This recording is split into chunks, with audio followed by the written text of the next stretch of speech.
Hello students, today we are going to study the topic of area under the curve.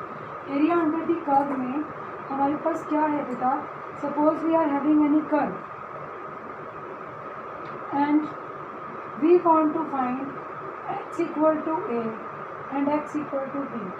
Area under the curve from x equal to a to x equal to b. इसके लिए हमारे पास theorem है कि हम area कैसे find out करें.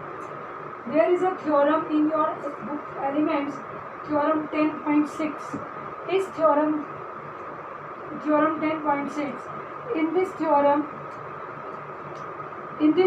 there is fx is continuous and non-negative. आपका function continuous होना चाहिए, नॉन नेगेटिव होना चाहिए in interval x lying from a to b, then area under the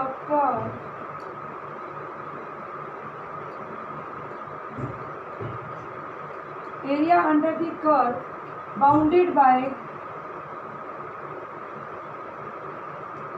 lines x equal to a, x equal to b and x axis is given by a to b fx dx. We will integrate a to b fx dx. तो हमें ये integration करना होगा. Curve का area बना कैसे? अब ये बहुत इंपॉर्टेंट टर्म है. मीन्स आपको इस कर्व का एरिया निकालना है. सपोज मैं एक वर्टिकल स्ट्रिप ले लूँ. What do we mean now?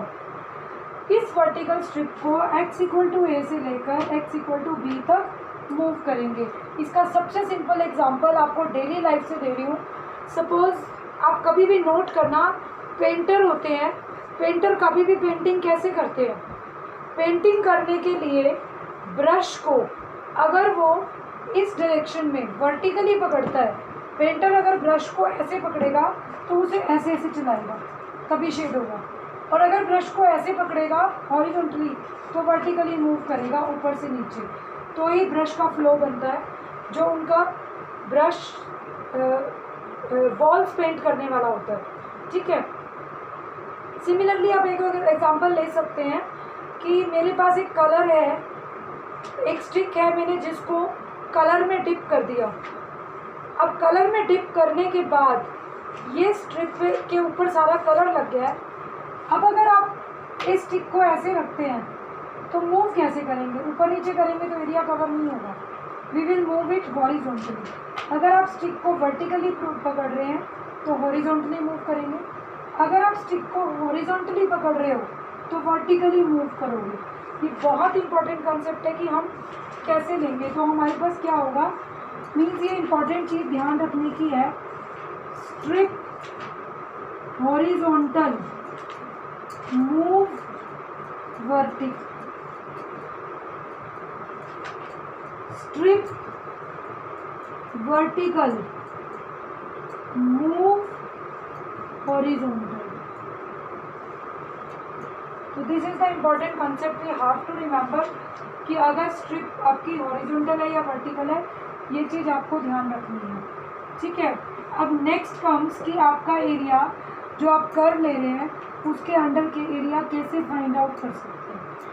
Area find out करने की प्रॉपर्टीज़ हैं कि आपके डिफरेंट टाइप्स ऑफ एरियाज मिलेंगे. ये आपके बुक में रिमार्क्स दिए हुए हैं, एलिमेंट्स की बुक में. रिमार्क्स में क्या है? If curve is like this,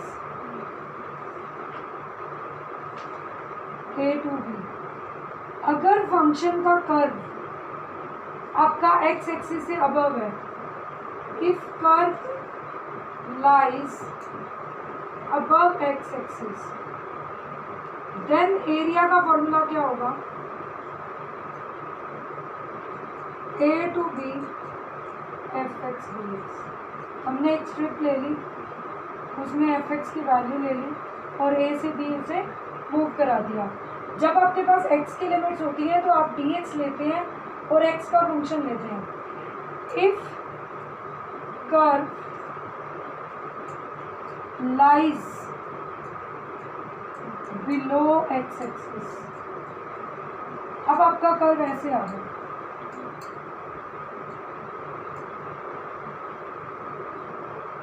x equal to a, x equal to b। अब एरिया कैसे लेंगे? Now area will be minus a to b f x D x, because x axis से below f x negative है। Actual में ये minus of f x है, minus F x D x है, जिसे हम लिख सकते हैं minus a to b f x D x. We can write it as, in third point we say if area curve lies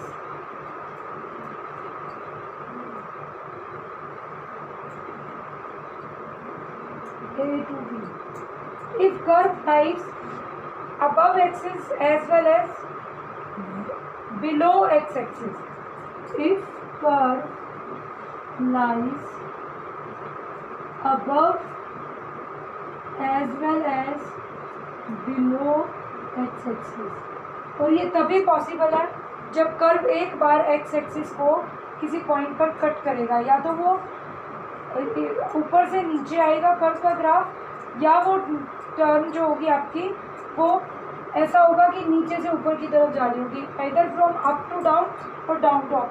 तो one time it will cross X axis और at this point is a C. तो area के लिए क्या हो जाएगा बेटा, A से C F x D X plus C से बी, लेकिन वो बिलो एक्स एक्सिस है तो minus F x D X, और कंपाइल्ड आप लिख सकते हैं A to C F x D X minus C to B F x D X. तो this you have to see कि आप कैसे इसका पॉइंट ले सकते हैं। Next comes your important notes also. इसके इम्पोर्टेंट कुछ पॉइंट्स हैं जो हमें रिमेंबर रखने हैं एरिया ऑफ कर्व के।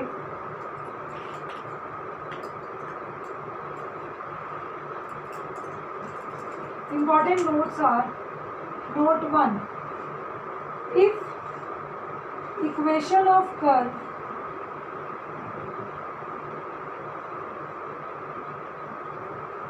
contains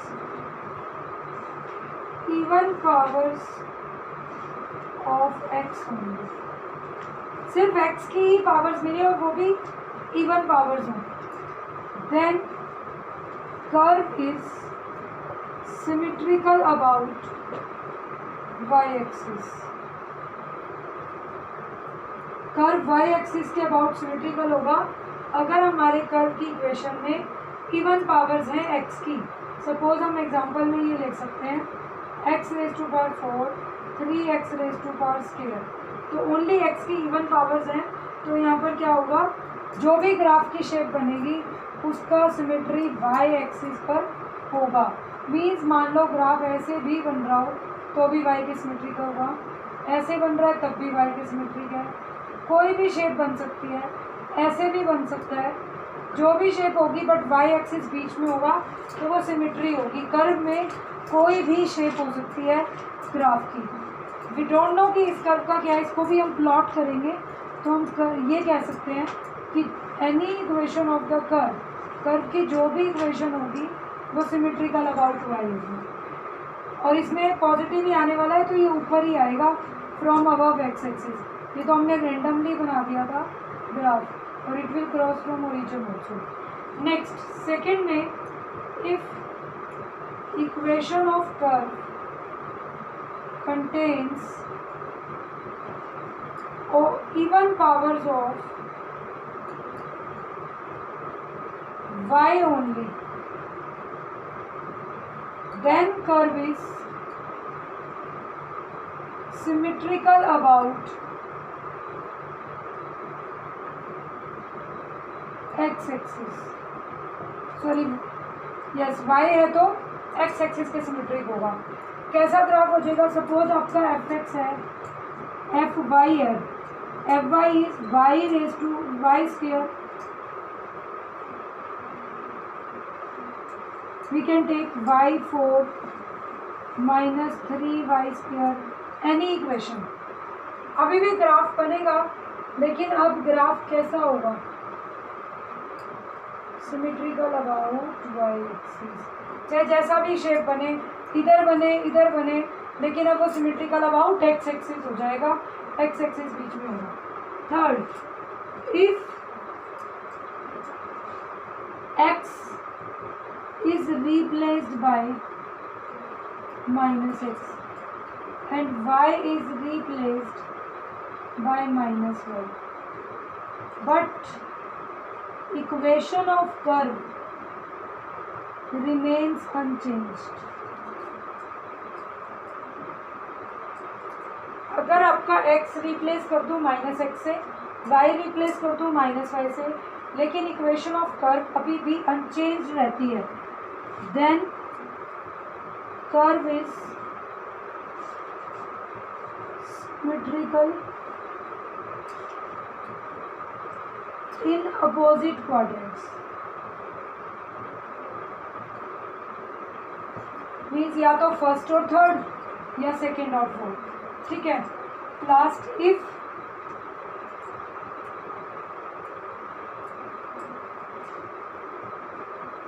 fourth point, equation of curve remains unchanged or interchanging x and y।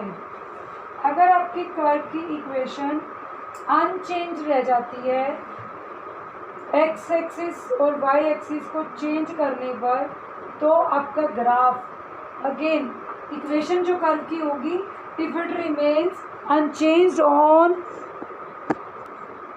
Then X and Y, then curve is symmetrical about line y is equal to X. तब line y equal to X में होगा। Suppose आपका curve है, function curve की equation है X Y X square plus Y square. अगर आप इसमें एक्स और वाई को इंटरचेंज करते हैं तब भी इक्वेशन सेम रहती है। ऐसा curve line y is equal to x के अबाउट सिमेट्रिकल होगा, चाहे उसकी जो भी शेप बनेगी आप y is equal to x के अबाउट सिमेट्रिकल करेंगे। मीन्स इस लाइन के अबाउट सिमेट्रिक होगा। सपोज ग्राफ अगर ऐसे जा रहा है तो यहाँ पर ऐसे हो जाएगा, लाइन के इस लाइन के अबाउट सिमेट्रिकल हो जाएगा, ठीक है। तो ये आपका पॉइंट्स है important. Area under the curve